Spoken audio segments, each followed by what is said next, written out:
नमस्कार, म डाक्टर चेतना। तपाईहरुले प्राय के सुन्नुहुन्छ? बासी भात खान हुँदैन है, स्वास्थ्यको लागि एकदम नराम्रो हो। मैले के भन्छु? तपाई सुगरको बिरामी हो, वेट घटाउन चाहनुहुन्छ, बासी भातै खानुस्। भातलाई रातभरि यसरी फ्रिजरमा राख्नुस्, बिहान यसरी तताएर खाँदाखेरि यसमा रेजिस्टेन्स स्टार्च बढ्छ।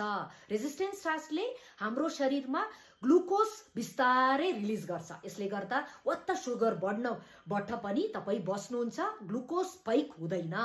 अनि यसको क्यालोरी एब्जर्प्सन पनि 50% जति घट्छ। तपाई वेट लसको लागि मजाले यसलाई खान सक्नुहुन्छ। त्यसको साथसाथ यसको ग्लाइसेमिक इन्डेक्स पनि 40% जति कम हो। त्यही भएर तपाई सुगरको बिरामी हो, वेट घटाउन चाहनुहुन्छ, यसरी नै तपाई कहिले भात खाँदाखेरि हुन्छ। तर पोर्सन साइज कति खानुपर्छ भनेर तपाईको सुगरको लेभल अनुसार, तपाईको तौल अनुसार, तपाईको एक्सपर्ट डाक्टरको सल्लाह लिएर मात्रै खानु होला। आजैदेखि तपाईको डायटमा बासी भात यसरी इन्क्लुड गर्नुस्। नमस्कार।